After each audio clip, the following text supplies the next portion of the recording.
everyone. This is the Controller Disconnected podcast. I am your host, Matthias Carnero. Bah, bah, bah, bah. No, I am not speaking the language of my people. I am speaking GOAT. What I said basically translates to, today we will talk about a game that was once an internet sensation, but I missed the train when it was originally chugging along. Well, I finally played it some time ago, and I got to see for myself what the fuss was actually all about. This is the viral phenomenon, Goat Simulator.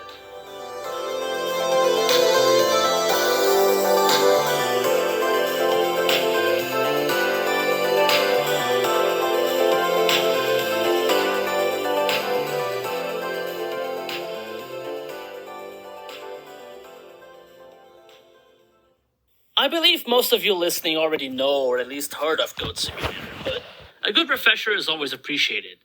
Plus, the game came out in 2014, which may feel like the last century to some people. It all started with a YouTube video showing off a buggy prototype of a game where the player controls a goat. The goat runs against the car and gets run over, being dragged with and rolling down the street. Soon as the car is gone, the goat gets up like nothing just happened and it wasn't a victim of a hit and run, and just continues to run along. The goat then goes on to do other normal things like hit random objects with its head, climbing up ladders, and getting launched across the map during another hit and run incident. What the heck is this? LMFAO, said some people. Game developing looks so fun, LOL, said some others. I thought somebody was talking to me on Facebook and Skype, said almost everybody. And then there were other commenters, who probably said it in jest, but with a dash of truth behind their statement, declaiming, "Where can I buy this game? I want to purchase it with my currency. Please let me know, how can I do so?" Now, they weren't asking for a fully developed game. They literally wanted the exact thing that was on the video, broken like it was. And that is exactly what Coffee Stain Studios, the developers behind Goat Simulator, did. After a little extra time in development fixing the game-breaking bugs but keeping all the funny stuff that people wanted, optimizing and adding some other things to the game, they released the final product on April 1st, 2014. That is indeed April Fool's Day. So now that we've established how the joke came to be, we can talk about what the game is like and what it's actually got to offer. I've seen all kinds of simulators to date, from flight simulators to farming simulators, racing simulators to truck driving simulators, but none of them quite make me experience the feeling of being a member of the Caprine subfamily quite like Goat Simulator. After you start the game and navigate past the main menu, you are dropped off into the familiar village from the video and are free to do whatever you want. No objectives, no missions, no story, no progress requirements, no skill trees, no crafting, nothing. The world of Goat Simulator is your oyster. Side note, I never quite understood why the world being an oyster means you can do anything you want, but this isn't The Illusionist, so I won't be spending my time looking into it. So, with the world at your feet and endless possibilities, what do you actually do here? Honestly, I don't know. That's one of the reasons why I could never get into Minecraft, for example.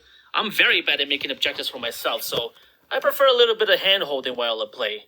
That's not to mention, I'm already lost enough in life. I don't want to feel like that in my video games. But if you're like me, you'll be glad to know that you don't have to be completely lost in this game.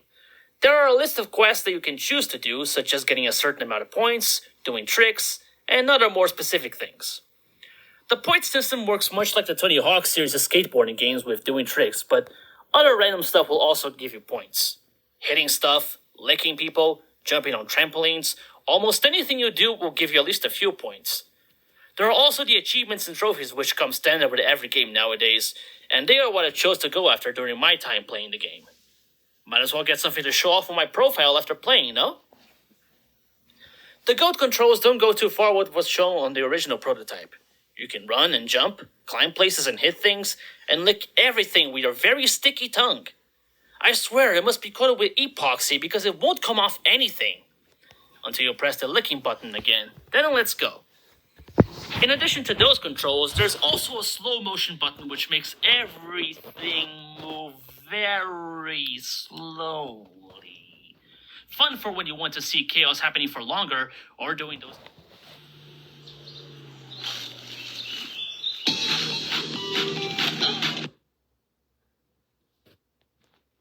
complicated tricks like licking the airplane that flies above the village. The latter is one of the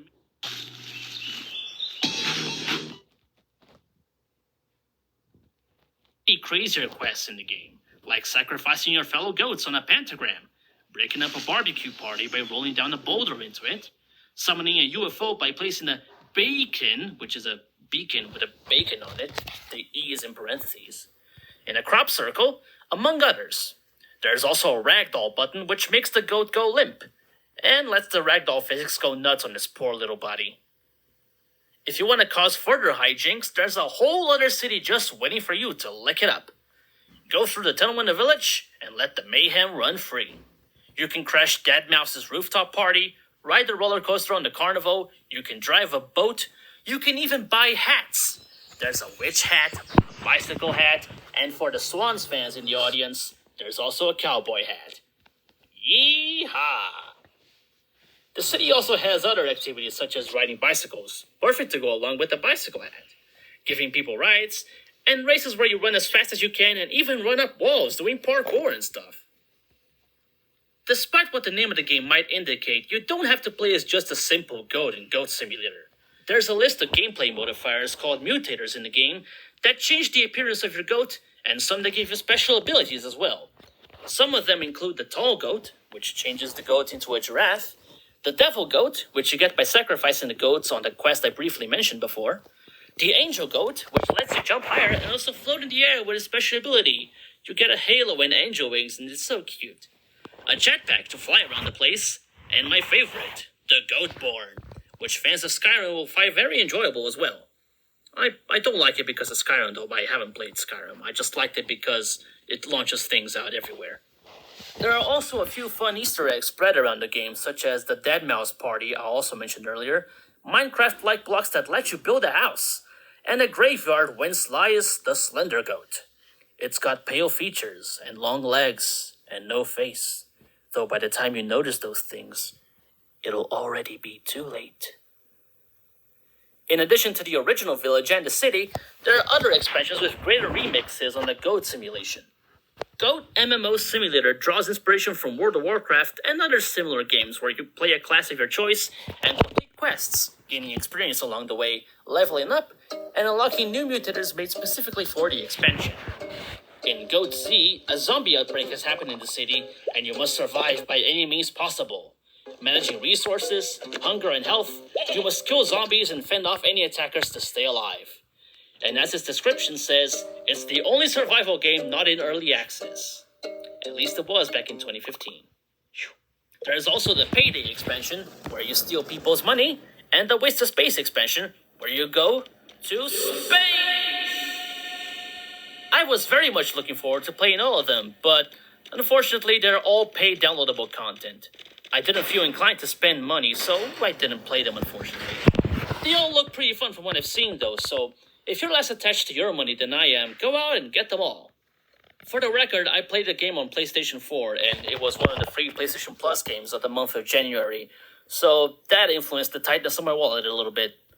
However, I did hear that the Nintendo Switch version has all the content included, so that sounds like the ultimate version of the game if you want to get it. In conclusion, there's not a lot I can say about Goat Simulator that hasn't already been said in the past 6 years. It's a game you play to have a quick laugh or pass the time when you don't want to know what else to play. I already use Apex Legends to warm up for gaming sessions, but I can see someone else using this for the same purpose. But in the end, it's really just a dumb game. To quote the developers themselves, Goat Simulator is a completely stupid game, and to be honest, you should probably spend your money on something else, such as a hula hoop, a pile of bricks, or maybe pool your money together with your friends and buy a real goat. Don't actually buy a real goat unless you live in a farm, though. But to give them some credit, I checked out their website and they have a game called the Westport Independent, which looks very interesting. I think I'm gonna check that one out some other time. Until then, turn off your brain and go wild on Goat Simulator. And that does it for this episode of Controller Disconnected. Thank you very much for listening, and please give us a kind review on Apple Podcasts and Podchaser. You can find an easy link for both on the show notes, or you can go straight to ratethispodcast.com/condisconnected. You can also subscribe to the show wherever you may be listening, and we are available on all podcast platforms. the Slender Goat will be watching, and you don't want to anger the Slender Goat. Follow us on Twitter and Instagram at the handle ConDisconnected. Once again, thank you for listening. I am Matthias Carnero, and I will talk to you soon.